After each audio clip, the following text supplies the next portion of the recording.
July 1973, New Haven, Connecticut. In broad daylight, a young woman is brutally murdered in a downtown parking garage. Witnesses see the suspect escape. Forensics discover a trail of evidence, including blood and fingerprints. But it's not enough to capture the killer. Police turn to the world of the paranormal to help solve the case. A psychic's cryptic clues create more questions than answers. But will they catch the murderer and bring solace to a town cloaked in fear?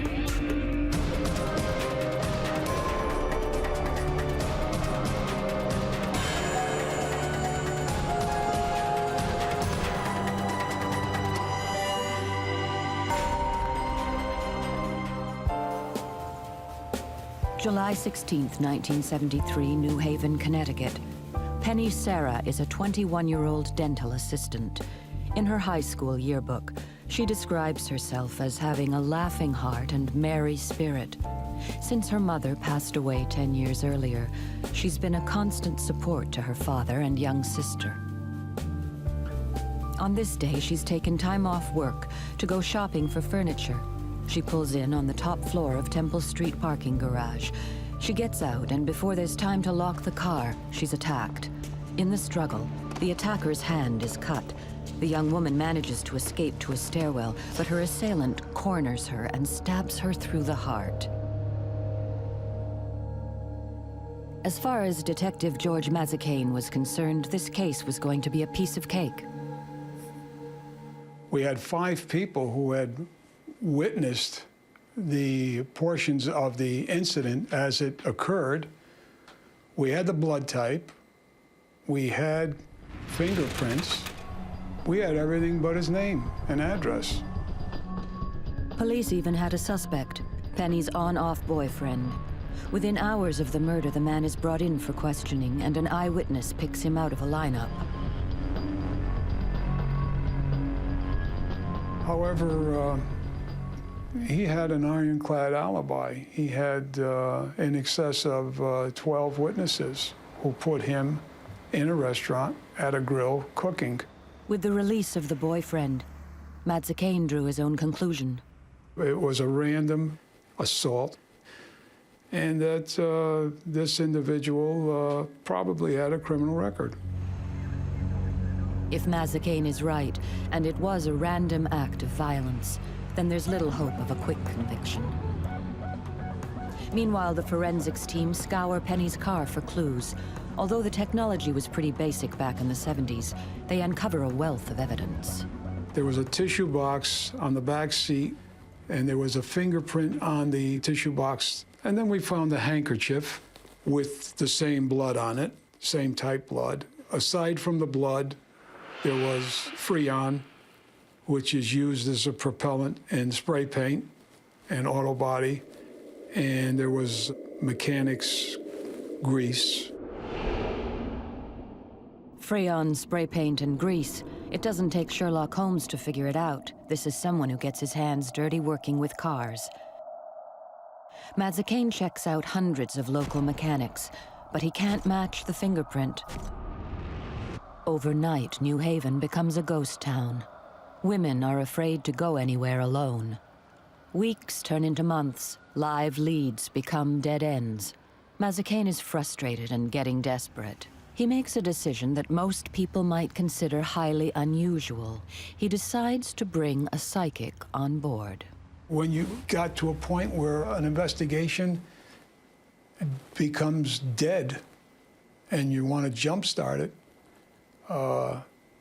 you certainly would revert to a psychic. Mazzacane gets in touch with Mary Pascarella Downey, a psychic and time walker. She brings a new dimension to the investigation. For most people, the notion of time is just that, a notion, a means of measuring fragments of our lives. For Mary, time is personified, and she can talk to it.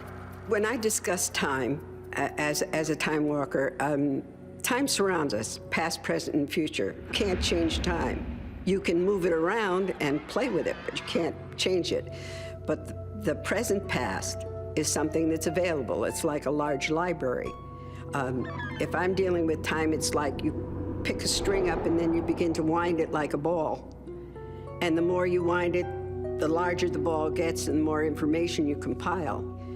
Time is like a moving camera. It takes pictures and retains things. And if you listen very carefully, time is like a verbal library. It gives you information. It defines things for you. Somebody asked me once what my impression was of time. And my impression of time is it's like a large ocean with lots of thought patterns that are boats floating in it. And if you really want to deal with it, you swim out to the boat, climb aboard, and gain whatever information you can get from that little boat. If I get an impression from time of a face, I'll draw a face. Mary's drawing is similar to an eyewitness description of the killer, but it's not enough to nail him. She does, however, provide some important but cryptic clues. I just knew blue was extremely important to the case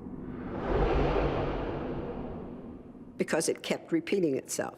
It says blue is important, blue is important. Blue, I said, what does blue tell me? Blue, well, let's think about this. I'm talking to myself. The car was blue. The incident occurred on the 8th and 10th level. Is there any blue up there? No. What does blue tell me? Was he wearing blue clothes? Did he have blue shoes on or a blue hat? No. Okay, so we'll file that. Blue. Sure, the car was blue, and Penny's dress was blue, but it doesn't identify the killer. I got the odor of oil, or like you would smell in a garage. So I tied that to the person and said to myself, oh, this must be somebody that's a mechanic. Amazingly, Mary had picked up on the mechanic connection. The fact that Mazzacane had been pursuing the possibility that a mechanic was involved had never been released to the public. And then the psychic provided a third cryptic clue. Water kept repeating itself, and I thought to myself, well, this is New Haven. It's a harbor. You're surrounded by water. At that point, I thought, well, water's important to tell me that it happened here in New Haven. And I let it go at that. Another non-starter. Doesn't every psychic see water? I said, this is frustrating. She says, well, I can't tell you anything. I guess I was looking for some kind of an answer to the crime, to put me on, and she said, no, I don't do that. Mary wouldn't be able to provide the detective with the kind of answers that he was looking for, but she did have insight into the problems with the case. But I did say blood would tell, that the case would not be solved for years and years and years because the person was somebody that would just slip, very ordinary, and slip right through the cracks. And so it would be years before, but don't give up because blood would tell. I had no idea what that sentence meant at that time. I said, do I have to wait for this guy to commit a crime? And then we go back to work? And she said, no, it's not going to be like that. She said, it's going to be a long time from now. So I said, oh, that's not very encouraging to myself, you know? No, I've got to prove her wrong or discard all her information or comments at that point. It looked like the case would never be solved, but there was one man who was determined not to let that happen.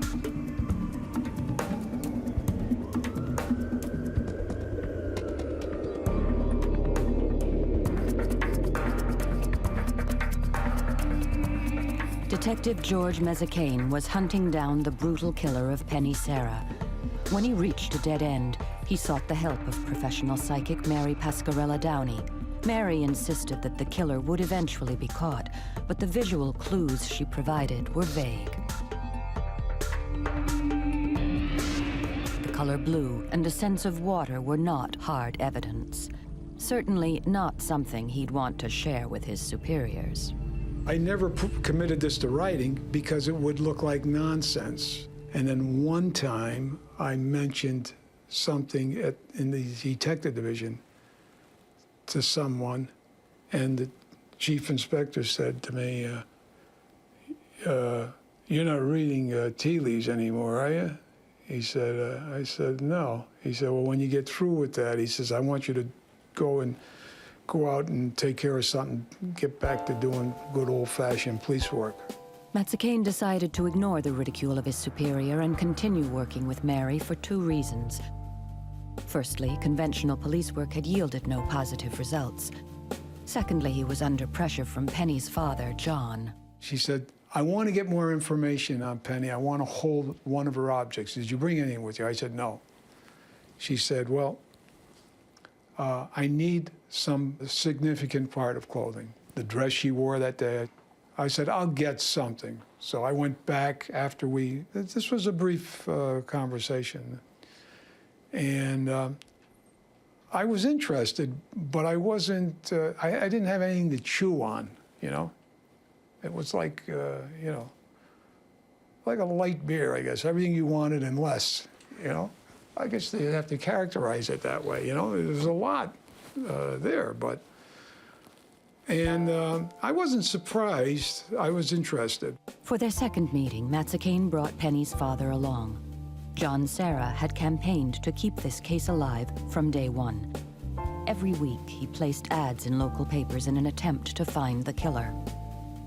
He did not want it put on the shelf and wait 20 years for someone to come in and confess to a crime. He wanted to know that there was somebody working on this case every day. And that was his mission, and he accomplished that. Mazzacane also brought a favorite coat of Penny's. The process of psychic reading through an object is known as psychometry. When you walk into a house, you either get a good feeling or a bad feeling. When you meet somebody, you either like them or you're wary of them. That's your energy reaching out to protect you. And it's exactly the same as any viewer that's out there has had the deja vu, that's met somebody and been cautious, that's gone into a house and couldn't wait to get out. This is psychometry. That's the world of psychometry. It's energy speaking. She began to talk about Penny and what kind of a woman she was and what she thought had happened, and kind of recapped what she had told me. The only thing that we did get from that was that I knew very well that it was somebody that had never seen her before, had nothing to do with her, and that it was just a chance occurrence. Wrong place, wrong time. Mazzacane's suspicions are confirmed. Right from the start, he also felt the killing was random. After the session, Mazzacane and Penny's father had their own meeting. I said, "What do you think?" after we left. I said, did you feel comfortable? Did you think she's a quack? Where did she get all this information? How did she? He says, "I don't know." He said, "But she's good." He said, I believe her. He said, if she can help, I'd like her involved. So I said, okay. She had suggested that she wanted to go to the crime scene and get some impressions of the person who did this. So he was all for that. He said, sure. And I thought it was a good idea. We'd come this far. Why leave that part undone? It's been over a year since Penny Serra was murdered. Conventional police work has produced nothing. Out of sheer desperation, Mazzacane continues to put his faith in Mary. And this is actually where it happened? Yes, right in this area here was where she bolted from the car and ran. Can this odd couple manage to grasp some psychic evidence from the crime scene and not only capture a brutal killer, but bring some solace to a heartbroken father? What witnesses said, he chased her up this way and then she ran.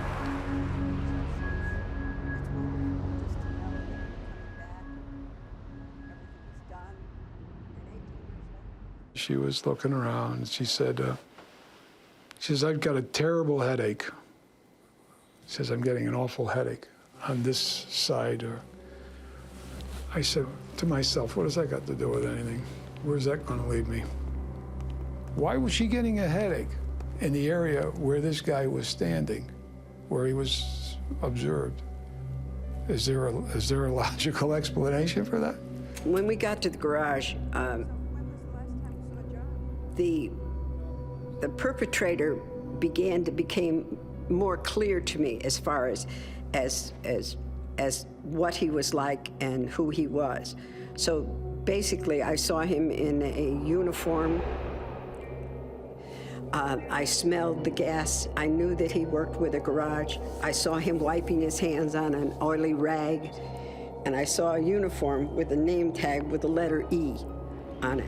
And I knew that he worked in a garage. He was probably a mechanic. He was thin. He was wiry. He weighed maybe 160, 65 pounds tops. And that he had the injury to his head. I mean, that's a lot to digest and sleep on. I mean, you'd be talking in your sleep if you got hit with all that at once. For Mazzacane, returning to the crime scene raises more questions than answers. My primary questions were what actually did happen and what really was in this man's mind at the time of this murder. And that's what this revisiting stirs in me. While we were in the garage, one of the things that was you were very aware of is that you're dealing with a girl that was very lovely. Penny Sarah was like a little rainbow. She reminds me so much of one of my children. Logical, reasonable, common sense, sweet and understanding. You could picture her fighting to stay alive. That was the one thing that really began to get to me, is I knew she fought to stay alive. And that really disturbed me. And I wondered why hadn't anybody heard her, because I know she would have cried out. I don't want to make this sound like I had a religious experience. Maybe I did, maybe I didn't. It was just a feeling that I had. I felt that she was getting information from a gift that she had. And I never felt that with another person in my life before. And I've worked with some psychics before, and I've worked with some after. And I never got that feeling, you know, that I was going to get help, or I was going to get that kind of, you know, it never happened again. From the very onset of getting the case, I knew that blue was extremely important. Blue, blue, blue, kept repeating. And then as we approached the garage, I knew that where we were going would be the blue floor. So as we entered the garage and George was driving up, I noted that there were numbers on the floor. So I thought I was wrong. Later on, I checked with one of the attendants, and he did say that years ago, they did color code the floors, but then they changed it to a numeric format. So I was right. So she was right. So I was right, yeah. And then it was blue. Yeah. Oh, good. Another confirmation. I had the feeling that this woman knew something, and I honestly thought that she was going to tell me who did it. Go get this guy. Here's his name. I wrote it down in the address. It was scary in that someone could know that kind of information and not have enough to take you over the top. That was frustrating. Mary's visit to the parking garage had produced several new clues. However, every psychic has their limit. I'm not involved beyond the point of my first initial investigation. There are a lot of psychics that have the same philosophy that I have, that we are not going to solve a murder case. We are not police. We are going to be an informant, somebody that informs them of something that that they may have missed or not paid attention to.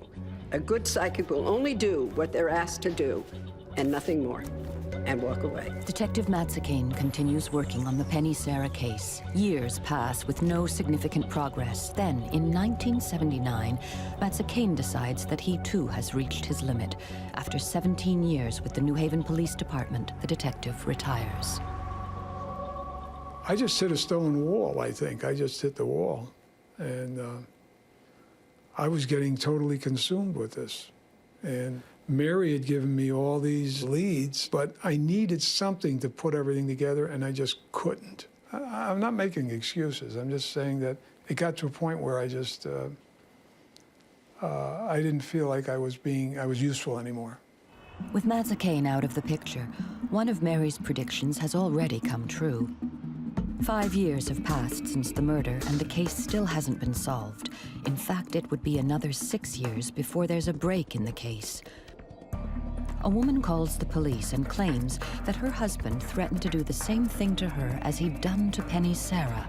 The man is arrested and charged with Penny's murder. Is this the man Mary Downey saw in her visions? Will John Sarah finally get justice? Because although it's been 11 years, the statute of limitations doesn't apply to murder.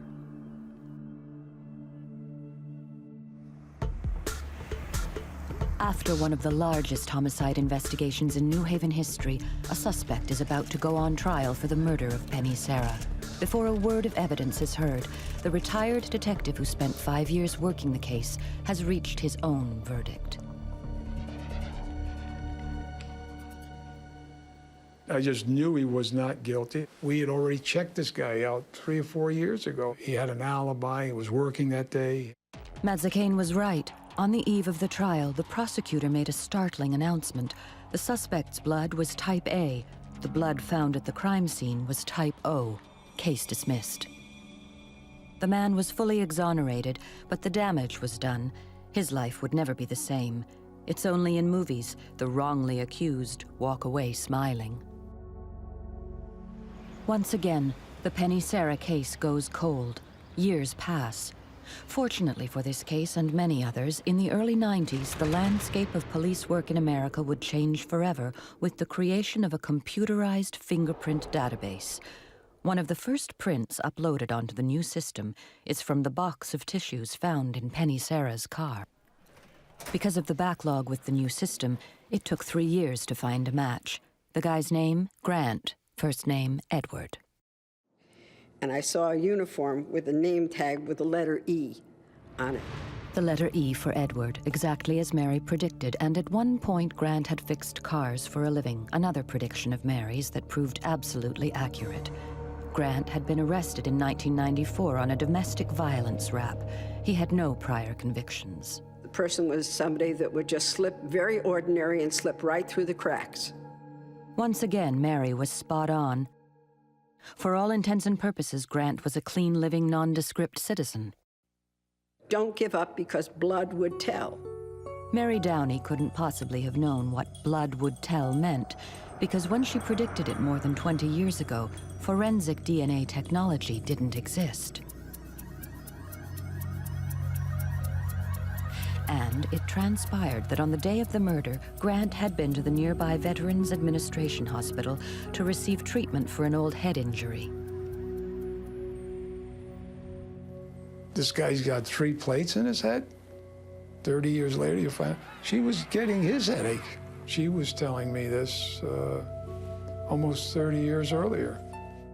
All of psychic Mary Downey's predictions had hit the mark. But what about the vision of water? The one clue both Mazzacane and Mary dismissed. It turns out Grant lived in the nearby town of Waterbury. As for Grant, the fingerprint match allowed police to get a blood sample so that his DNA could be compared to blood found at the crime scene. It, too, was a positive match.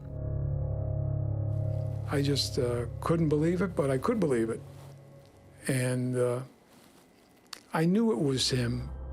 On Thursday, June 24th, 1999, almost 26 years after the crime was committed, Edward R. Grant was arrested for the murder of Penny Sarah. In September 2002, he was sentenced to serve 20 years in prison. He won't be eligible for parole until he's 80 years old. Up to the end, Grant maintained his innocence, so we may never know why Penny Sarah was murdered. The tragic irony of this story is that Penny's father, John Sarah, a man who had devoted more than 20 years of his life trying to help bring the killer to justice, died just 8 months before Grant was caught. I could see John going to heaven. and saying to God, now listen, God, it's been all these years, and Mary said this was going to be solved, so I want it solved. And God said, okay, we'll take care of it. And that's what happened. They say truth is stranger than fiction, and in this case, the truth was very, very strange.